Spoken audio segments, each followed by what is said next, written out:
ikan kembungnya dengan sayurannya udah mateng. Ini enak sekali.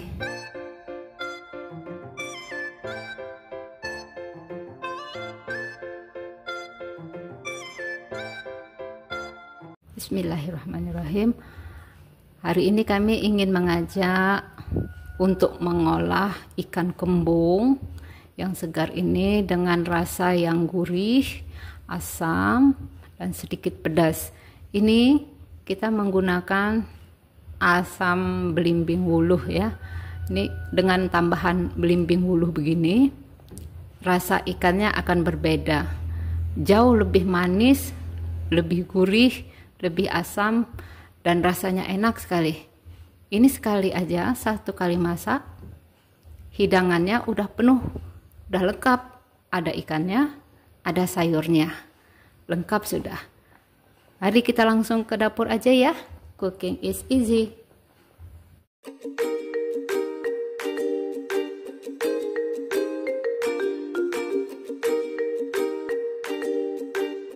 Bismillahirrahmanirrahim. Baiklah, hari ini kita mau masak ikan ya. Ini ada ikan kembung yang masih segar banget ini. Ini ada 3 ekor tadi kami beli, dan ini nanti mau kita olah jadi seperti gulai gitu ya, tapi kita pakai sesuatu yang istimewa, rasanya lebih asik pokoknya. Mau tahu apa yang mau kita bikin? Lanjut ya. Nah, untuk campurannya nanti kita punya wortel yang udah kita potong-potong memanjang seperti ini ya, potong korek api tapi lebih gede. Dan ini kacang panjang juga udah kita potong-potong. Ini udah bersih, udah dipotong-potong dan siap digunakan. Nah, ini bumbunya yang istimewa yang seperti yang saya bilang tadi. Ini kita pakai belimbing wuluh ya. Belimbing wuluh, jadi rasa ikannya nanti akan lebih segar dengan belimbing wuluh. Kemudian kita juga ada serai, ada lengkuas, kemudian ada daun salam. Kita nggak banyak-banyak memakai bumbu aromatik supaya aroma dari ikannya nanti benar-benar kerasa. Dan ini rasa asam dari belimbing ini nanti memang luar biasa, lebih segar, lebih gurih gitu. Untuk bumbu yang dihaluskan, ini kami memakai cabai rawit.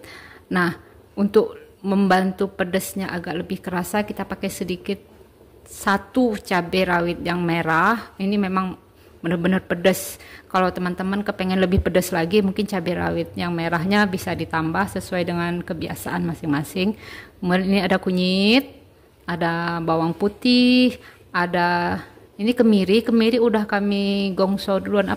Digongso tuh disangrai ya. Udah disangrai lebih dulu, jadi warnanya kan kelihatan ya, agak menghitam gitu ya karena udah disangrai. Kemudian ini ada bawang merah dan jahe. Jahe ini juga gak usah terlalu banyak, nanti bisa rasanya jadi pahit ya. Nah, untuk ukuran dari cabenya ini diikutin aja dengan selera dari kita masing-masing ya. Nah, selanjutnya kita menggunakan santan ya. Kita menggunakan santan. Ini santan yang kami pakai santan segar. Ini kami pisahkan yang kentalnya, yang perasan pertama dari santannya. Nah, ini santan yang cairnya perasan kedua dan ketiga. Ini hanya dari setengah butir kelapa, jadi nggak banyak-banyak ya, tapi dipisahkan antara yang kental dengan yang cair. Untuk perasanya, kita tidak menggunakan banyak-banyak perasa tambahan ya, cukup memakai garam dan sedikit penyedap. Karena kita ingin mengeluarkan rasa asli dari ikan dan asam dari belimbing itu, jadi kita tidak menambahkan kaldu lain selain dari rasa ikannya.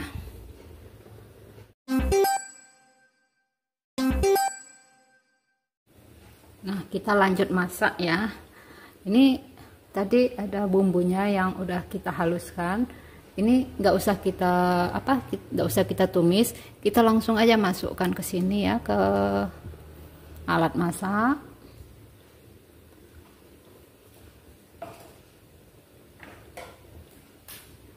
Kemudian kita tambahkan aromatiknya. Nih ada daun salam, serehnya nih udah digeprek ya, serehnya udah digeprek. Nih daun salamnya, kemudian ini juga si lengkuasnya udah digeprek.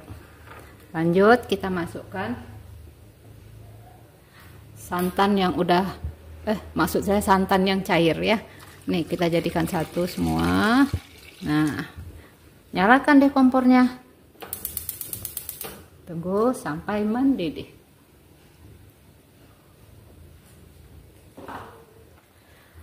Nah ini karena kita memakai santannya santan segar, santan yang kita peras, jadi kita memasaknya harus rajin ngaduk-ngaduk ya, supaya tidak terpisah nanti antara santan dengan bumbu-bumbunya. Nah seperti ini, nih warnanya aja udah cantik ya. Tadi karena kita memakai cabai rawit, jadi warnanya cantik. Nah ini bumbunya udah mulai mendidih. Nah ini aromanya udah kerasa, ini udah harum. Kita tunggu sebentar lagi sampai bau bau cabenya nggak terlalu tajam, sehingga nanti masakan kita jadi enak. Tunggu sebentar lagi ya sampai benar-benar harum.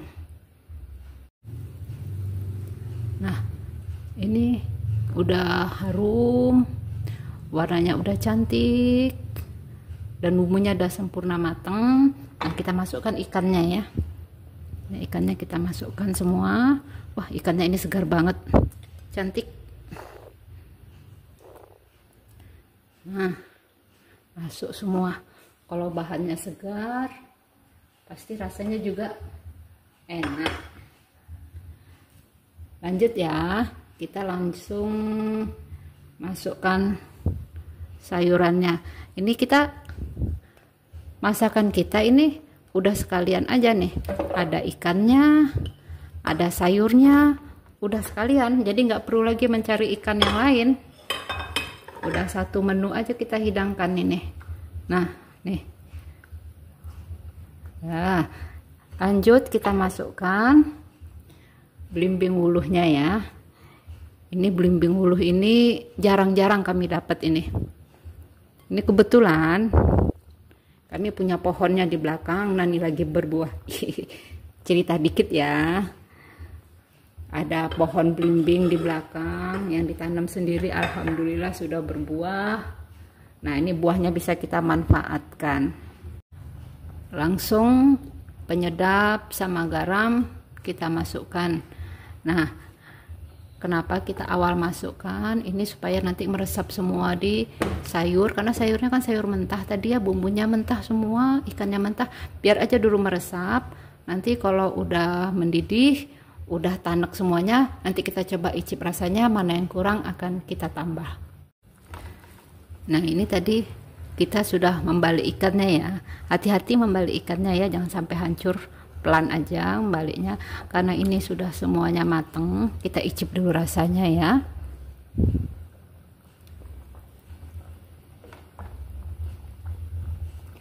Ini rasanya udah cukup pas.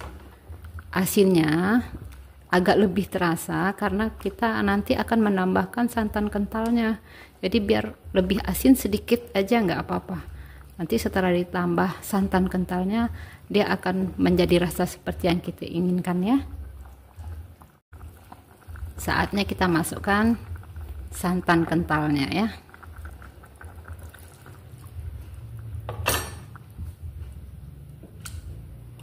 Nah, kelihatan dia menjadi jauh lebih segar kelihatannya setelah ditambah santan kentalnya ya. Kita tunggu sebentar sampai mendidih. Setelah mendidih, ini siap untuk dinikmati. Praktis kan masaknya? Praktis dan simple, nggak banyak bumbu, nggak memakan waktu yang panjang, tapi rasanya enak. Yuk, kita tunggu sebentar ya sampai dia benar-benar tanak. Ikan kembungnya dengan sayurannya udah mateng. Ini enak sekali. Rasanya tuh benar-benar recommended banget. Dicobain ya. Ini sekali mencoba pasti akan ketagihan. Selamat mencoba ya.